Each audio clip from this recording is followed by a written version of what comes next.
चलिए नमस्कार, आप सभी को आपके ही अपने YouTube चैनल आर्ट्स क्लास के ऊपर में स्वागत है। मैं भारती सर पटना बिहार से। तो यदि आप 11th के स्टूडेंट हैं और आपको YouTube पे ऑफलाइन क्लास की तरह अगर आपको हिस्ट्री पढ़ना है या फिर ज्योग्राफी पढ़ना है तो आपके लिए आर्ट्स क्लास के इसी चैनल के ऊपर में हम आपके लिए प्लेलिस्ट तैयार कर दिए। ताकि इसलिए प्लेलिस्ट बनाए हैं ताकि एकदम बिल्कुल जीरो से लेकर के हीरो तक बोलो या फिर शून्य से लेकर के शिखर तक की बात कर ले, आपकी वैसी तैयारी हो जाएगी। आपको कुछ नहीं करना, अभी चैप्टर शुरू करें, लेकिन इससे पहले बता दें जो नए बच्चे हैं उनके लिए, अगर आपको आर्ट्स क्लास है, आर्ट्स क्लास के आपको चले जाना है होम पेज पे, और होम पेज पे जब जाएंगे तो फिर आपको इधर राइट साइड में प्लेलिस्ट का ऑप्शन मिल जाएगा और प्लेलिस्ट में आप जाएंगे तो 11th हिस्ट्री और 11th ज्योग्राफी दोनों के लिए प्लेलिस्ट बना दिए गए हैं। और प्लेलिस्ट को जब आप ओपन करेंगे तो उसमें पार्ट 1 पार्ट 2 जो वीडियो मिलेंगे, इसमें बेनिफिट क्या है, आपको कुछ नहीं करना, जहां तहां से वीडियो देखना ही नहीं। आपको सबसे पहले अगर एकदम नए हैं तो आपको देखना चाहिए पार्ट 1।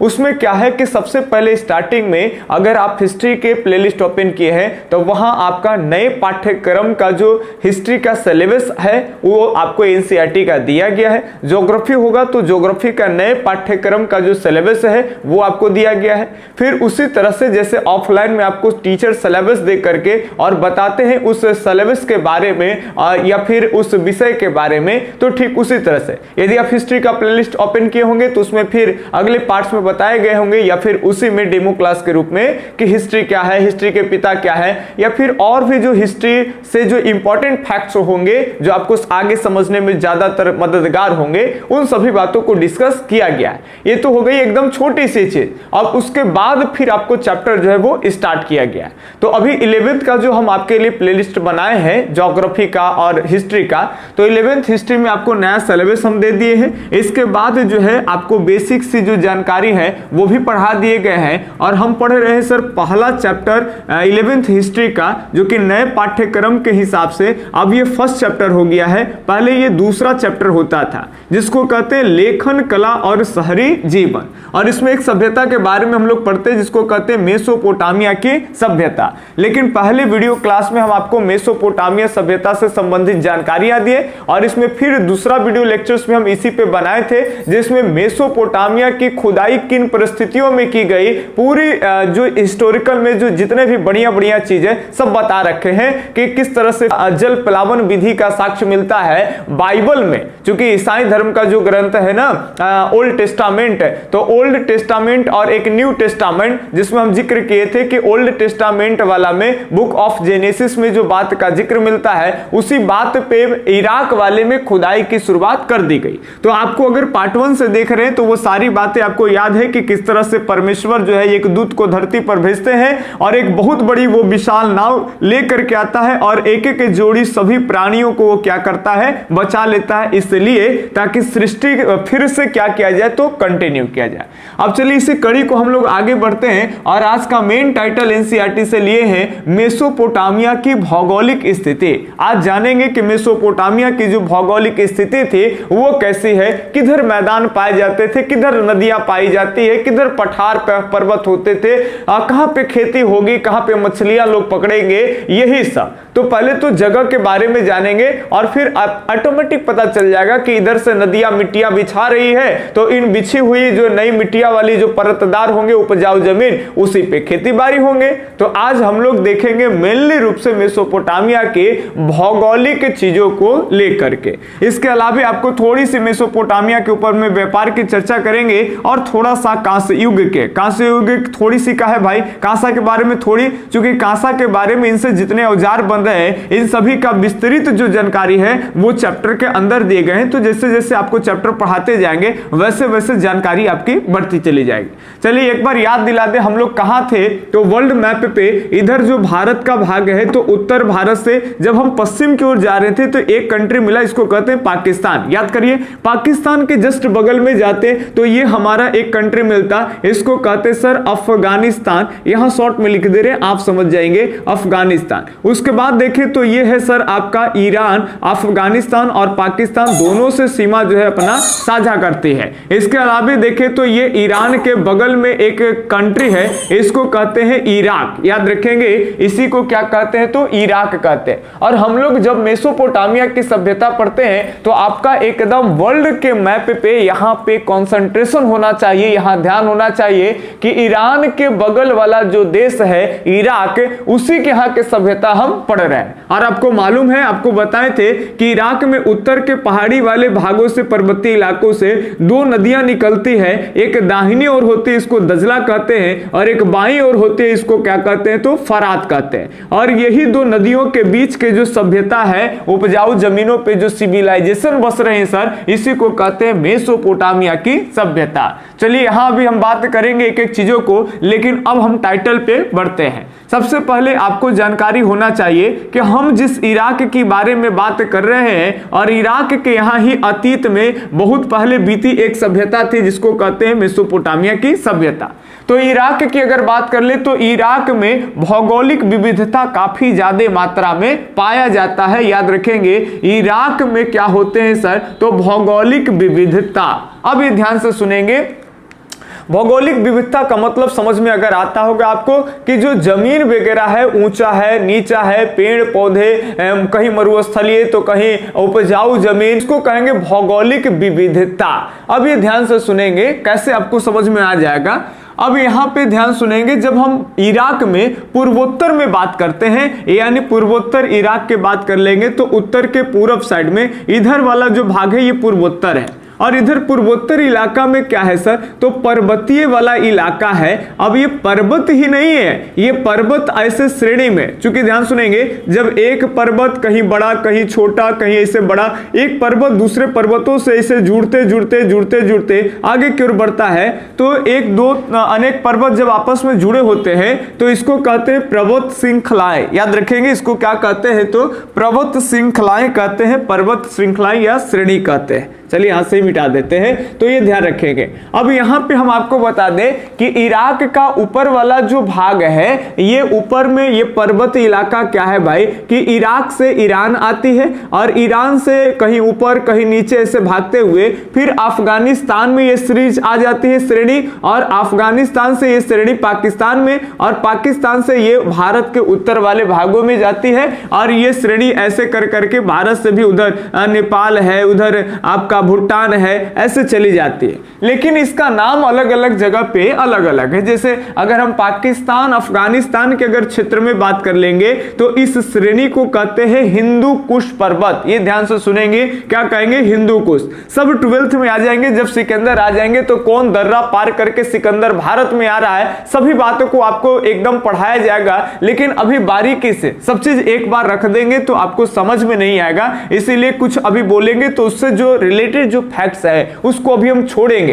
आपका केवल ध्यान एकदम कंसंट्रेट रहना चाहिए भाई, ऐसा कंसंट्रेट रहना चाहिए कि आपको कुछ समझ में नहीं आया कि आपके घर में क्या हो रहा है, आप कहां पढ़ रहे हैं तो वहां अगल बगल क्या हो रहा है, वो सबसे एकदम खत्म। इतना बोर्ड पे इंटरेक्ट हो जाना है हमसे, इतना बारीकी से, जहां समझ में नहीं आए तुरंत पीछे वीडियो करेंगे, तुरंत आराम से देखेंगे, इतना कनेक्ट हो जाना है एकदम आई से आए कि आपके यहां कुछ भी हो, हवा इधर से उधर जा रहा है, कुछ आपको समझ में नहीं आए, केवल यहां की बातें, तब देखिए पढ़ने का मजा क्या आएगा ना सर। लक्ष्य को कोई जो है कि फिर आपसे अलग नहीं कर सकता है, लक्ष्य जब चाहिएगा जब आपको प्राप्त हो जाएगा। चलिए ध्यान से सुनेंगे।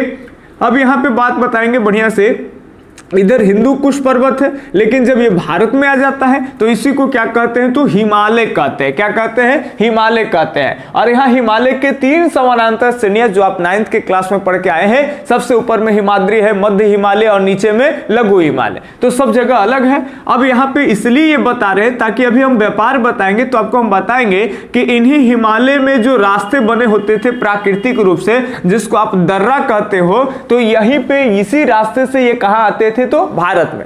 और यहाँ पे याद रखेंगे इन्हीं पहाड़ी वाले इलाका, पर्वतीय इलाका में से कई छोटी छोटी धाराएं निकल कर करके और ये दजला जैसी नदियों का निर्माण हुई है और ये फरात जैसे नदियों का निर्माण हुई है। अगर नदी का कॉन्सेप्ट अगर आपको नहीं है, आप 11th में है, तो घबराना नहीं। होता क्या है बच्चों की जैसे ऊंचाई वाले भागों पे इस तरह से पर्वत चोटियां होती है। अब मान लो कि यहाँ पानी पड़ा तो ये बीच वाले दो पर्वतों के बीच में भाग में ये क्या हो गया, पानी जो है वो डिपोजिट हो गया और यहां से एक छोटी पट्टी के जरिए ये पानी आगे की ओर ढाल जब मिला तो बहना शुरू हो गया। उसी तरह से पानी यहाँ पे जम गया और इसी तरह से यहाँ पतली एकदम पट्टी की तरह जो है वो पानी ऐसे बहने लगा और जहां से ढाल होगा सारे उधर ही आ जाएंगे। पता चला यहाँ बहुत ज्यादा ढाल है तो इधर की जलधाराएं जो है पानी वाला पर्वतीय इलाका का इधर आना शुरू हो गया, इधर आना शुरू हो गया और सारे इस गड्ढे के पास में आके पानी जमा हो गया और यही फिर इधर से ढाल मिला तो ये बहने लगे। तब तक और भी पर्वत से आकर के छोटी छोटी धाराएं इसमें मिल जाएंगे, कई छोटी नदियां आकर के मिलते जाएंगे और ये जैसे ही पर्वतीय इलाका से दूर चला जाएगा वैसे वैसे इस नदी की चौड़ाई क्या हो जाएगी, तो बढ़ती चली जाएगी। तो ये याद रखेंगे उत्तर के जो पर्वतीय वाला भाग है, इसी पर्वतीय वाले भागों से दो प्रमुख नदियां निकलती है, इसको कहते हैं दाईं ओर दजला और बाईं ओर फरात। जबकि एक बात और याद रखेंगे, इधर काफी सारे ऐसे ईरान के तरफ से भी नदियां आकर के और पूर्व में याद रखेंगे ये इराक का इधर पूर्व वाला भाग है जिसमें बात कर ले ऐसे देखो वर्ल्ड मैप पे अगर हम देखें भैया तो इधर होता है पूर्व और इधर होता है पश्चिम, लेकिन इधर अगर हाथ से जैसे देखेंगे तो ये राइट साइड दाहिने ओर हो गया और इधर बाईं ओर।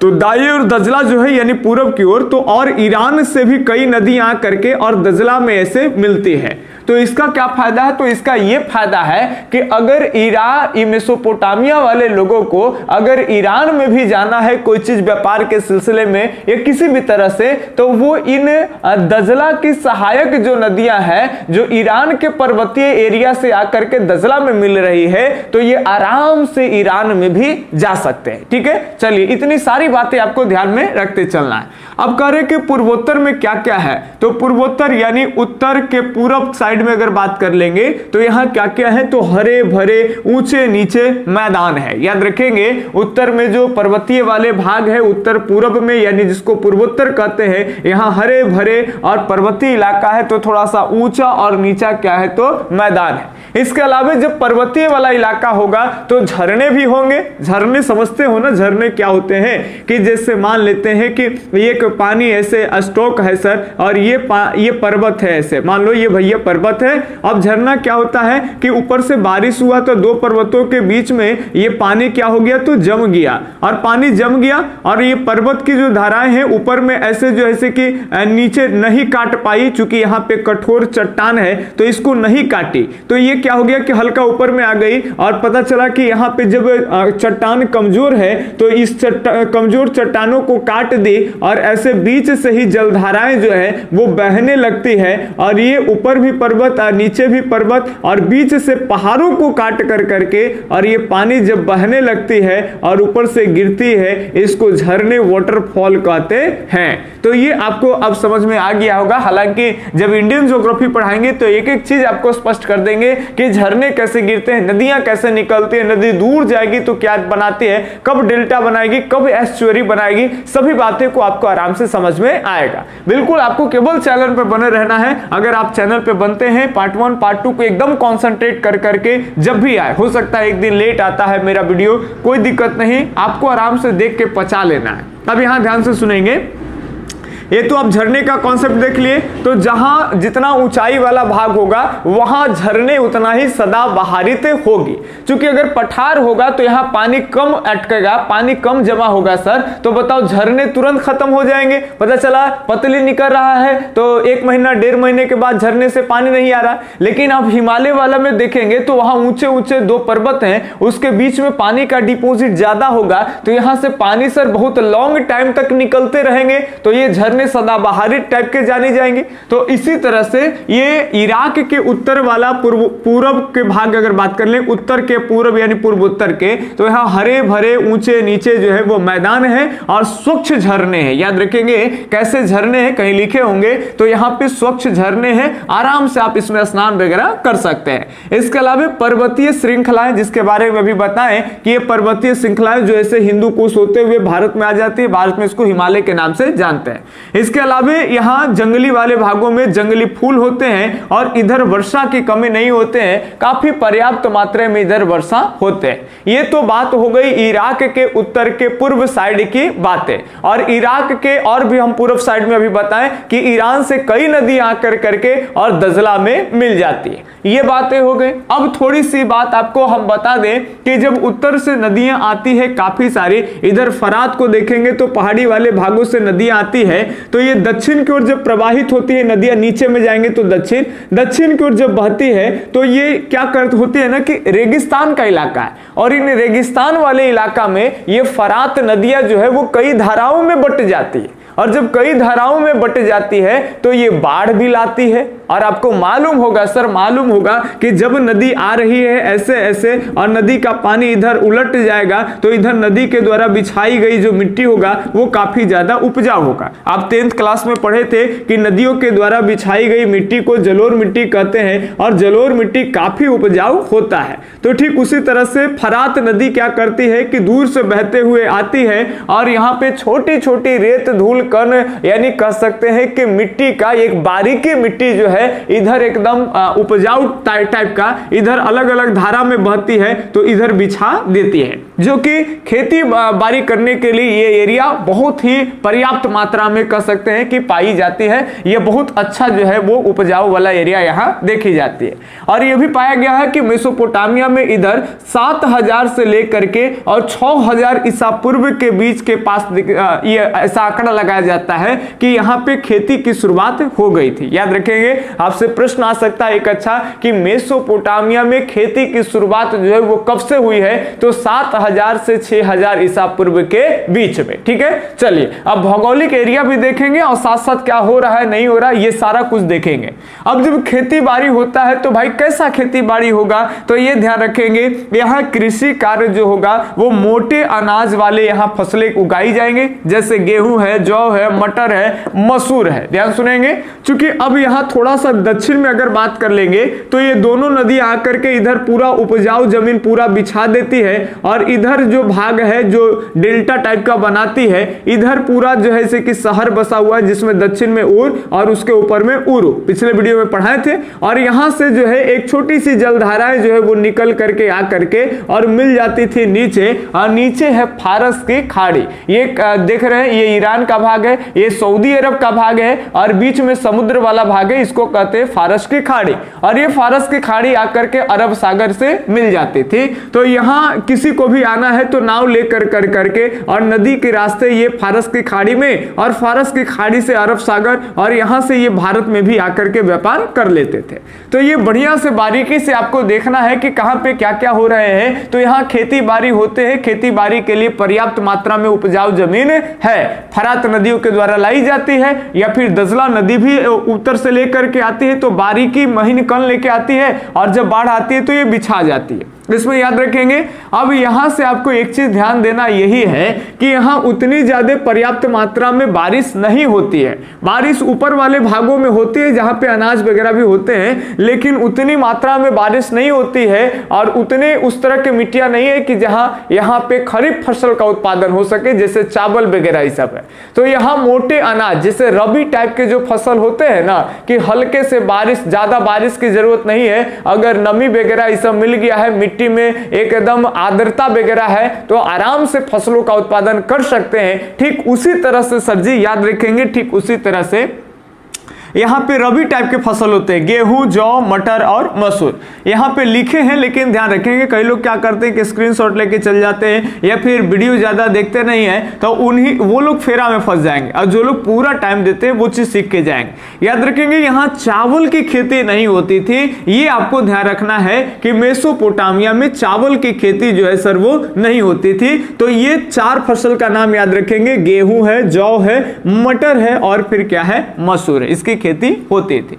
आगे बात कर ले तो उत्तर में क्या है, उत्तर में एकदम यानी नॉर्थ की बात कर रहे हैं, तो ये तो होगी आपका उत्तर के पूर्वोत्तर में। अगर और उत्तर में बात कर ले तो इधर जो है वो आपका स्टेपी घास के मैदान है। आप 12th में जाओगे तो आपको बहुत सारे घास के मैदान पढ़ने पड़ेंगे, उष्णकटिबंधीय घास के मैदान, शीतोष्णकटिबंधीय घास के मैदान। आप जान पाएंगे कि कई बड़े बड़े घास के मैदानों में खेती बाड़ी का भी काम होता है, तो कई बड़े बड़े घास के मैदानों में जीव जंतुओं को पाला जाता है, तो अलग अलग तरह के फार्म वगैरह ये सब डेवलप किए जाते हैं। तो 12th क्लास में बारीकी से ज्योग्राफी में पढ़ना ये चीज, लेकिन अभी छोटा सा आपको ध्यान रखना है कि अगर उत्तर में बात कर ले तो अगर इसके उत्तर में जाते थे तो ऊंची भूमियां यहां पाई जाती थी, यानी हाईलैंड जिसको आप कह सकते हैं, ऊंची भूमि यानी हाईलैंड। ऊंची भूमियां यहां पाई जाती थी और उत्तर में ही घास के मैदान जो है वो है। तो इन घास के मैदान अगर इनको मिलता था तो बड़ा आसानी से इधर जो ढाल वाला एरिया है, इधर में झरने उड़ने जहां पे अभी आपको बताए पूर्वोत्तर में, तो उधर पर्वतीय इलाका में ढाल वाला एरिया पे ये इधर साइड में जो घास के मैदान है उधर साइड में ये आराम से पशुपालन का भी काम करते थे। तो जब पशुपालन का काम करते थे, पशु वगैरह इस सब के लिए चारे उरे मिल जाते थे, तो ये जानवरों को पालते थे, तो उनसे उनको मांस मिल जाता था, दूध मिल जाता था और ऊन भी मिल जाता था। तो ये सारा चीज आप पशुपालन से जोड़ लीजिएगा कि मांस, दूध और ऊन की प्राप्ति इनको होती थी। इसके अलावा खजूर के रेगिस्तान वाला भाग है, तो यहाँ खजूर के भी जो है वो वृक्ष उगाते थे, जिनसे भी इनको कुछ फल वगैरह पाई जाती है। अब ये ध्यान से सुनेंगे, अभी अभी नदी के बारे में भी ध्यान रखेंगे कि जब फरात नदी जो है वो रेगिस्तान में अनेक धाराओं से होकर के बहती है, तो इन नदियां में तो मछली तो खूब आएगी, इसके लिए दो राय तो एकदम हो ही नहीं सकता है भाई कि फरात नदियां में मछलियां नहीं आती होगी। तो यहाँ काफी सारी छोटी बड़ी नदियां हैं फरात और दजला के अलावे, तो इन नदियों में मछलियां भी खूब पाई जाते थे।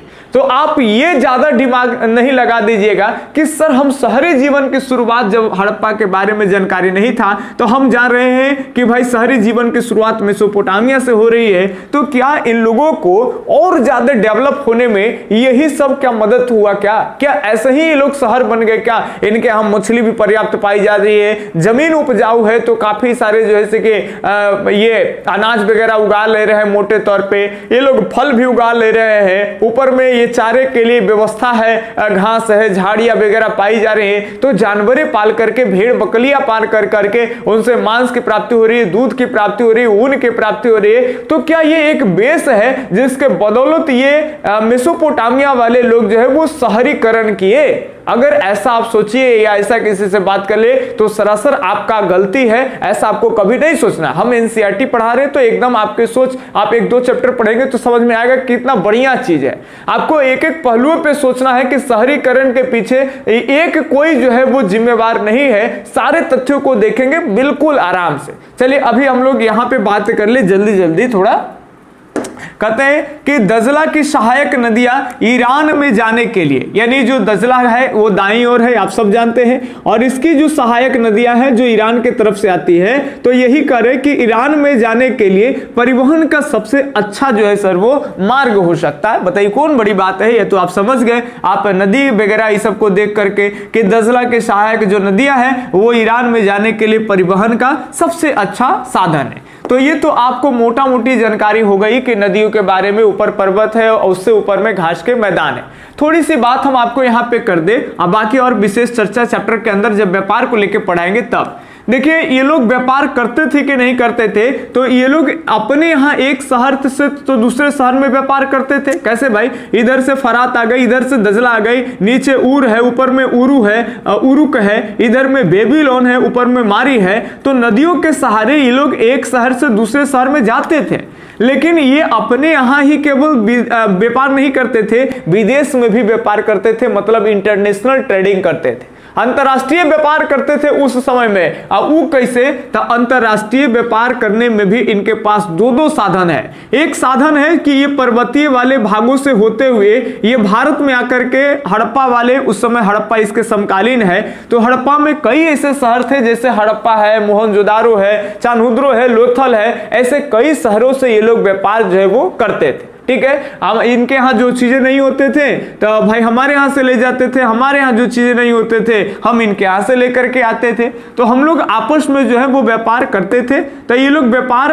करने के लिए जब भारत में आते थे तो इसको दो रास्ते हैं। एक तो कि पर्वतीय वाले इलाका में, पर्वतों के में एक प्राकृतिक रूप से एक मार्ग बना होता है, उसको दर्रा कहते हैं। क्या कहते हैं? दर्रा। बारीकी से देखेंगे, इसको दर्रा कहते हैं। ज्योग्राफी में जो दर्रा होता है, दर्रा क्या होते हैं? तो पर्वतीय वाले इलाका में, ये एरिया में दो पर्वतों के बीच में देखेंगे कि एक प्राकृतिक रूप से अपना मार्ग बना हुआ होता था। तो पहले सड़कें वगैरह नहीं थे, तो उन्हीं घाटियों में, उन्हीं दर्रों के रास्ते जो है वो एक जगह से लोग दूसरे जगह आते जाते थे।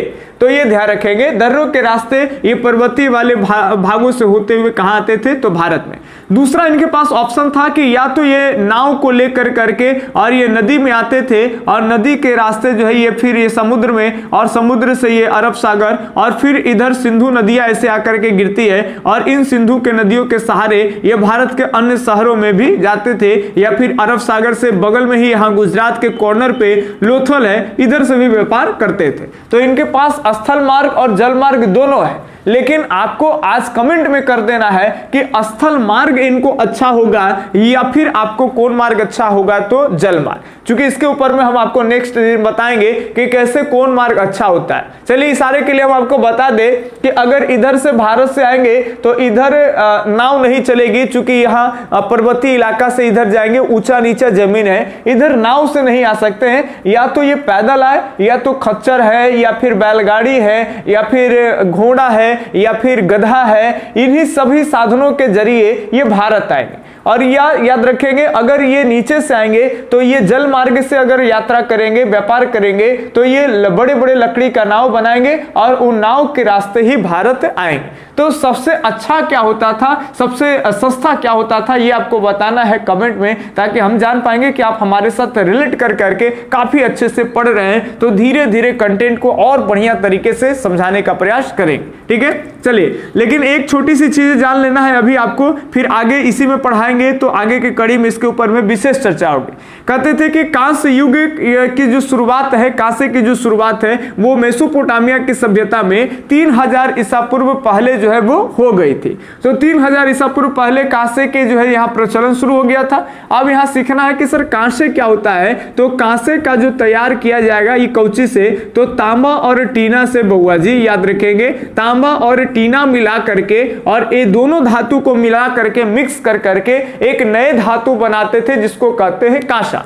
और कांसा की अगर बात कर लेंगे तो ये थोड़ा सा स्ट्रांग होता है। देखिए, टीना उतना स्ट्रांग नहीं होगा, उतना मजबूत नहीं होता है, और तांबा भी उतना मजबूत नहीं होगा। लेकिन अगर कांसा की बात करेंगे तो ये काफी मजबूत होता है, ये बहुत ज्यादा मजबूत होता है। आप इसको कभी देख पाएंगे, जैसे नहीं तो आपके अगर एक घर में शादी विवाह होगा तो आप जरूर देख पाएंगे, क्योंकि शादी विवाह में इसका प्रचलन जो होता है ना सर, वो बढ़ जाता है। अगर हमारी बात को आप सुन रहे हैं तो आप समझ पाएंगे। जैसे अगर मान लेते हैं आपका ब्याह शादी होगा तो देखिएगा ऐसा लोटा आपको जो है कि देखेला मिलेगा। ये क्या है? तो ये कांसा है। देखे में आपको लगेगा कि ये पित्तल नियन है, लेकिन ये कांसा है, ये बड़ा कठोर है और भारी भी है। अब एक से कोई धातु बनाएंगे, अगर भाला में लगा देंगे या फिर कुछ में भी कटिंग उटिंग कर ला, पत्थर उथर काटने के लिए, तो ये कामगार हो सकता है। लेकिन अगर टीना को अगर लगाएंगे इसके जगह पे तो ये कामगार नहीं है। आप कहोगे कि सर ये वाला कांसा कहला लगाते थे, तांबा टीना मिला के कांसा कहे बनाते थे, लोहा काहे नहीं लगा देते थे? तो याद रखेंगे, लोहे की खोज अभी भी इतिहास में नहीं हुआ है। यानी ना तो मेसोपोटामिया के लोग के यहाँ लोहे का विकास हुआ है, और न तो अभी हड़प्पा वाले के यहाँ से कि यहाँ से ही लोहा लेकर के आ जाएंगे। और जबकि ये भी अगर बात कर लेंगे तो थोड़ा यहाँ खनिजों का अभाव है, क्योंकि यहाँ ज्यादातर उपजाऊ जमीन वगैरह यही सब आपको पढ़ाएं। तो यहाँ ये तांबा और टीना भी जो है ना, ये दूसरे जगह से आयात करते थे। कुछ खनिज जो है वो ईरान से मंगाते थे, कुछ खनिज जो है वो आपका भारत वाले क्षेत्रों से भी तांबा उमा वगैरह आयात करते थे। तो अलग अलग इसके लिए ये पड़ोसी जो क्षेत्र थे और जो वहां पे लोग रह रहे थे तो उन लोगों पे डिपेंड थे। तो याद रखेंगे, तांबा टीना मिला करके कांसा बनाते थे। इसकी शुरुआत मेसोपोटामिया में लगभग 3000 ईसा पूर्व पहले से देखा जाता है। अब इसका उपयोग किसमें करते थे? तो मनके की छेद में। मनके मतलब मनके माने मोती, और मोती को देखे होंगे, मोती में छेद किया जाता है ताकि कई मोतियों को माला टाइप के उसमें धागा लगा कर करके और माला बनाया जा सकता है। तो मनके के अंदर जो छेद, मनके माने मोती, उसको छेद करने में किसका काम लिया जाता था? तो कांसे का। इसके अलावा पत्थर की मुद्राएं, मुद्राएं का मतलब यहां आपको मोहर समझना है। जैसे कैसे आप एडमिशन कराते हो कहीं पे तो आपको मोहर लगा दिए जाते हैं, समझ बात ना। तो ये जो मोहर है, पहले मुद्राएं होते हैं, मोहरे के बारे में आपको बताएंगे कि इनकी मोहरे कैसे होते थे मेसोपोटामिया में और किसके पत्थर के बनते थे, तो अब जान गए। तो पत्थर को काटने में यहाँ पे कांसे का इस्तेमाल किया जाता था। पत्थर को काट के एक शेप दे करके और मुद्रा बनाया जाता था, यानी मुहरे बनाए जाते थे। इसके अलावा अनेक जो भालाएं होते थे, तो भाला का जो नोक होगा, जैसे अगर भाला होता है तो भाला का जो भी अगर नोक होगा, इसके नोक में भी किसका प्रयोग किया जाता था? तो कांसा का प्रयोग जो है वो किया जाता था। अब इससे जो करे, भाला से जीव जंतु को मारेंगे, शिकार करेंगे या फिर कुछ भी करें। तो इसके कड़ी को हम लोग आगे बढ़ाएंगे। और अगर आप लाभान्वित हुए होंगे आज के वीडियो क्लास से, आपको कुछ भी लाभ मिला होगा, आप 11th के बच्चे हैं, आगे आपको तैयारी जल्दी करना है, तो प्लीज आप एक लाइक किया कीजिए, कमेंट करिए आप कहां से हैं, कौन शहरों से हैं, ये हमें बताइए, ताकि हमें दूर दराज के बच्चों के बारे में जब जानते हैं तो उत्साह बढ़ती है और अच्छा लगता है। और आपके लिए कंटेंट जो है वो जल्द से जल्द लाएंगे और आराम से चैप्टर आपका कंप्लीट कराएंगे। बाकी मिलते हैं अगले वीडियो लेक्चर्स में, तब तक के लिए धन्यवाद। जय हिंद, अल्लाह हाफिज।